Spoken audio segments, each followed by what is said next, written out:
बच्चों हम चैप्टर पढ़ रहे हैं द एडवेंचर। हमने क्या जाना है? हमने जाना है कि ये जो प्रोफेसर गायतोंडे थे ना, इन पे एक भीड़ ने अटैक कर दिया है, आक्रमण कर दिया है और प्रोफेसर गायतोंडे अब दिखाई नहीं दे रहे हैं। तो कहाँ गए प्रोफेसर गायतोंडे? जानते हैं बच्चों आज के वीडियो में। चलो बच्चों करते हैं इस चैप्टर द एडवेंचर के 5वें भाग की शुरुआत।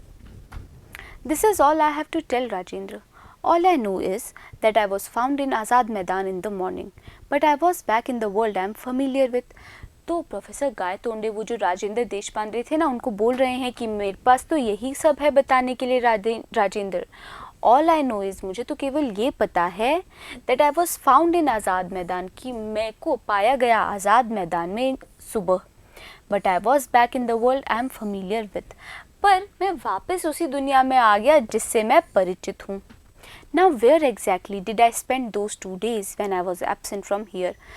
तो फिर मैंने ठीक कहाँ पर बिताए वो 2 दिन जब मैं इस दुनिया से अनुपस्थित गायब था। तो बच्चों ऐसा बताया गया है जैसे कि ये जो प्रोफेसर गायतोंडे है ना, वो एक दुनिया से उठ के दूसरी दुनिया में चले गए और दूसरी दुनिया में जो भारत है वो बिल्कुल अलग है। Rajendra was dumbfounded by the narrative. जो राजेंद्र थे वो आश्चर्यचकित हो गए इस कहानी से। It took him a while to reply. उनको थोड़ा समय लगा उत्तर देने में। Professor, before just prior to your collision with the truck what were you doing? Rajendra asked. तो राजेंद्र ने पूछा कि प्रोफेसर, आपके उस टक्कर से प्रायर पहले ट्रक के साथ में आप क्या कर रहे थे? तो बच्चों राजेंद्र बोल रहे हैं कि भाई प्रोफेसर की जो थी क्या हो गई थी, टक्कर हो गई थी एक ट्रक के साथ, और उस टक्कर के बाद में प्रोफेसर 2 दिन के लिए गायब हो गए थे और वो दूसरे भारत में पहुंच गए बच्चों। तो राजेंद्र ने जब ये पूछा तब क्या जवाब दिया उन्होंने, प्रोफेसर गायतोंडे ने? हम जानते हैं बच्चों, मीनिंग्स रिवाइज कर लें पहले साथ में। देखिए सबसे पहला है फमीलियर। फमीलियर मतलब परिचित। एग्जैक्टली यानी कि ठीक। एब्सेंट मतलब अनुपस्थित। डम्फाउंडेड मतलब आश्चर्यचकित। नरेटिव यानी कहानी या फिर वर्णन। रिप्लाई मतलब उत्तर। प्रायर मतलब पूर्व और कोलाइजन मतलब टक्कर। I was thinking of the catastrophe theory and its implication for history. तब प्रोफेसर ने बताया कि मैं कैटास्ट्रोफी थ्योरी के बारे में पढ़ रहा था, विनाश के सिद्धांत के बारे में पढ़ रहा था, एंड इट्स इम्प्लीकेशन, और उसके अर्थ निहितार्थ के बारे में सोच रहा था हिस्ट्री के लिए, इतिहास के लिए। Right, I thought so, Rajendra smile. तो राजेंद्र मुस्कुराए, उन्होंने कहा बिल्कुल सही, मैंने भी ऐसा ही सोचा था। Don't smile smugly. In case you think that it was just my mind playing tricks and my imagination running amok, look at this.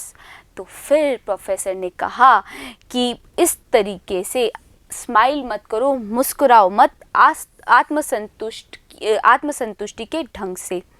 In case you think, अगर तुम्हें ऐसा लग रहा है कि ये केवल मेरा दिमाग है जो कि छल कर रहा है और ये मेरी कल्पना है जो कि क्या हो गई है, रनिंग अमॉक, जो आपे से बाहर हो गई है, अगर तुम ऐसा सोचते हो तो इससे पहले ये देखो। एंड ट्रायम्फेंटली, और फिर विजयी भाव से professor Gaitonde produced his vital piece of evidence. उन्होंने प्रस्तुत किया एक महत्वपूर्ण टुकड़ा साक्ष्य का। A page torn out of a book, और वो टुकड़ा क्या था? एक पन्ना जो कि किताब से फटा हुआ था। तो बच्चों क्या क्या हमने शब्द पढ़े हैं, देखिए। सबसे पहला है कैटास्ट्रॉफी, मतलब तबाही या फिर विनाश। फिर है थ्योरी, मतलब सिद्धांत। इम्प्लीकेशंस मतलब अर्थ निहितार्थ। स्माइल यानी कि मुस्कुराना। स्मगली मतलब आत्मसंतुष्ट ढंग से। ट्रिक्स मतलब छल या फिर धोखा। इमेजिनेशन यानी कि कल्पना। अमोक मतलब आपे से बाहर। ट्रायम्फेंटली मतलब विजयी भाव से। वाइटल मतलब महत्वपूर्ण, और पीस मतलब टुकड़ा। अब Rajendra read the text on the printed page. Rajendra ने वो जो चीज़ें लिखी गई थी उस पेज पे वो पढ़ी। And his face underwent a change, और उनका जो चेहरा था उसके अंदर एक बदलाव हुआ। गॉन वॉज द स्माइल, वो मुस्कान जा चुकी थी, and in its place came a grave expression, और उस मुस्कान की जगह एक गंभीर भाव आ गए थे।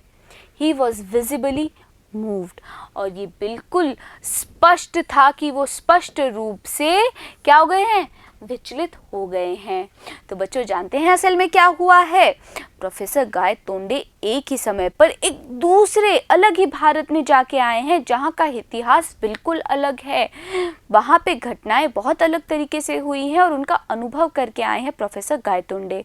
और ये बात जब उन्होंने राजेंद्र को बताई, उन्होंने नहीं मानी, पर फिर प्रोफेसर गायतोंडे ने एक साक्ष्य दिया उनको, और जिसे देखकर जो राजेंद्र थे वो भी विचलित हो गए। Gangadhar Pant pressed home his advantage, उन्होंने जितना लाभ हो सके उतना लाभ उठाने के लिए क्या कहा, I had inadvertently slipped the bhaker in my pocket as I left the library.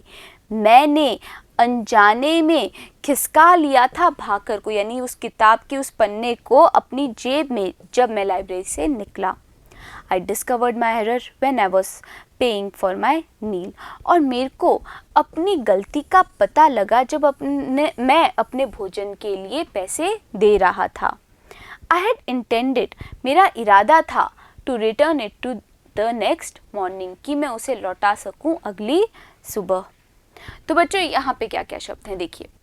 सबसे पहला है एविडेंस यानी कि साक्ष्य, फिर है अंडरवेंट यानी कि गुजरा, फिर है ग्रेव यानी कि गंभीर, एक्सप्रेशन मतलब भाव, विजिबली मतलब स्पष्ट रूप से, मूव्ड यानी कि विचलित या फिर द्रवित, प्रेस्ड होम मतलब जितना हो सके लाभ उठाना, एडवांटेज यानी कि फायदा, इनएडवर्टेंटली मतलब अनजाने में, स्लिप्ड मतलब खिसका लिया, डिस्कवर्ड मतलब पता लगा, इंटेंडेड मतलब इरादा था।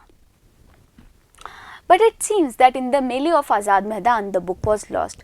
पर ऐसा लगा जैसे आज़ाद मैदान की उस भीड़ में जो किताब थी वो खो गई थी।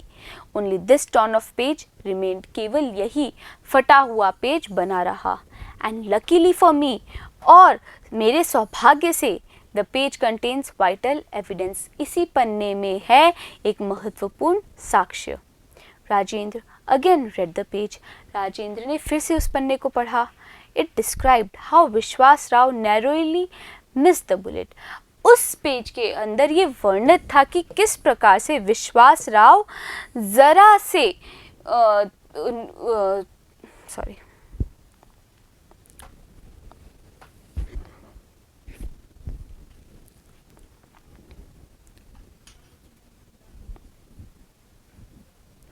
उस किताब में ये दिया गया था कि किस प्रकार से विश्वास राव बिल्कुल ज़रा से अंतर से बच गए थे गोली लगने से, एंड हाउ दैट इवेंट, और किस प्रकार से उस घटना ने टेकन एज एन ओमन बाय द मराठा, जिसे एक शकुन माना गया मराठाओं के द्वारा, turn the tied in their favour, उन लोगों ने उस घटना क्रम को अपने फेवर में, अपने पक्ष में कर लिया। तो बच्चों यहाँ पे क्या क्या शब्द हैं देखिए। सबसे पहला है मेले मतलब भीड़, रिमेन्ड यानी कि बना रहा, लकीली मतलब सौभाग्य से या फिर भाग्यवश, वाइटल मतलब महत्वपूर्ण, एविडेंस यानी कि साक्ष्य, डिस्क्राइब्ड मतलब वर्णित या फिर उल्लेखित, नैरोली मतलब थोड़ा सा या फिर जरा सा, ओमन मतलब शकुन, टाइड मतलब ज्वार या फिर घटनाक्रम, फेवर मतलब पक्ष। Now look at this. Gangadhar Pant produced his own copy of बहुशाहिबांची बाखर, और फिर गंगाधर पंत ने उनके सामने प्रस्तुत की अपनी खुद की कॉपी भावशाहिबांची बाखर की। Open at the relevant page, और उन्होंने अपनी जब कॉपी प्रस्तुत की ना, तब उन्होंने वही संबंधित पेज निकाला जिसके ऊपर उस घटना का विवरण था। वो घटना क्या थी देखिए। And then Vishwas Rao guided his horse to the melee where the allied troops were fighting, और इस कॉपी में क्या लिखा हुआ था कि विश्वास राव अपने घोड़े को लेके गए उस भीड़ की तरफ जहाँ पे सर्वोत्कृष्ट सेना लड़ रही थी, एंड ही अटैक्ड देम, और उन्होंने उनके ऊपर आक्रमण किया, and God expressed his displeasure, और जो भगवान थे उन्होंने व्यक्त की अपनी अप्रसन्नता। He was hit by the bullet, और उनको गोली लग गई। तो बच्चों, इससे बिल्कुल स्पष्ट हो गया है कि गायतोंडे सच में एक अलग भारत में जाके आ गए हैं। पता नहीं कैसे उन्होंने समय को पार कर लिया और दूसरे समय के भारत में पहुंच गए, जहां पे घटनाएं बहुत अलग तरीके से हुई। Professor Gaitonde, you have given me food for thought. आपने मेरे विचारों के लिए भोजन प्रस्तुत कर दिया है, यानी कि आपने मुझे कुछ ऐसी बातें बताई हैं जिनके बारे में मुझे विचार करना पड़ेगा। तो बच्चों, यहाँ पे क्या क्या मीनिंग्स है देखिए। सबसे पहला है रेलिवेंट, मतलब संबंधित। एलाइट मतलब सर्वोत्कृष्ट। अटैक्ड मतलब आक्रमण किया। एक्सप्रेस्ड यानी कि व्यक्त। डिस्प्लेजर मतलब अप्रसन्नता या फिर नाराजगी। Until I saw this material evidence, जब तक मैंने इस वस्तुगत एविडेंस को, साक्ष्य को नहीं देखा था, I had simply put your experience down to fantasy. मैंने केवल ये मान लिया था कि आपका जो अनुभव है वो तो कल्पना है। But facts can be stranger than fantasies. पर जो फैक्ट्स हैं, तथ्य हैं, वो कल्पनाओं से भी ज़्यादा अजीब हो सकते हैं। As I am beginning to realize, जिसका मुझे अब एहसास होने लगा है। Facts? What are the facts? I am dying to know, professor Gaitonde said. Professor Gaitonde ने कहा, तथ्य? कौन से तथ्य? मैं जानना चाहता हूँ। तो बच्चों, क्या क्या यहाँ पे शब्द हैं देखिए। मटीरियल यानी कि महत्वपूर्ण या फिर वस्तुगत। फिर है एविडेंस यानी कि साक्ष्य। एक्सपीरियंस मतलब अनुभव। फैंटेसी मतलब कल्पना। स्ट्रेंजर यानी कि अजीब। फैंटेसीज यानी कि कल्पनाएं। रियलाइज यानी कि एहसास होना। तो बच्चों, कौन से तथ्यों की बात कर रहे हैं राजेंद्र? जानेंगे हम अगले वीडियो में। बने रहिएगा मेरे साथ, मिलते हैं अगले वीडियो में।